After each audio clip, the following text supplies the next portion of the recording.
Aklat ng Juan, chapter 10, verse 7 to 18. Si Jesus ang mabuting pastol. Kaya't muling sinabi ni Jesus, "Tandaan ninyo, ako ang pintuang dinaraanan ng mga tupa. Ang mga nauna sa akin ay mga magnanakaw at mga tulisan, ngunit hindi sila pinakinggan ng mga tupa.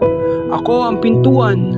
Ang sino mang pumapasok sa pamamagitan ko'y maliligtas. Papasok siya't lalabas at makakatagpo ng pastulan. Kaya lamang pupunta rito ang magnanakaw ay upang magnakaw, pumatay at magwasak. Naparito ako upang ang mga tupay magkaroon ng buhay, isang buhay na ganap at kasiyasiya. Ako ang mabuting pastol. Iniaalay ng mabuting pastol ang kanyang buhay para sa mga tupa. Ang upahan ay tumatakas kapag nakikitang dumarating ang asong gubat. Iniiwan niya ang mga tupa. Palibas ay hindi siya pastol at hindi kanya ang mga tupa. Kaya't sinisila ng asong gubat ang mga ito at pinangangalat.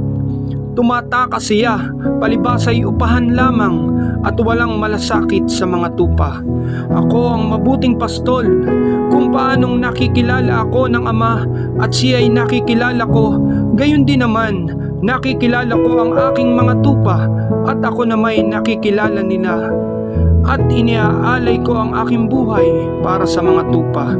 Mayroon akong ibang tupa na wala sa kulungang ito. Kinakailangang sila'y alagaan ko rin. Pakikinggan nila ang aking tinig. Sa gayoy magiging isa ang kawan at isa ang pastol.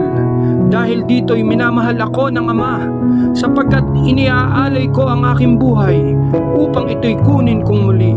Walang makakakuha nito sa akin, kusa ko itong ibinibigay. Mayroon akong kapangyarihang ibigay ito at kunin uli. Ito ang utos na tinanggap ko sa aking Ama. Amen.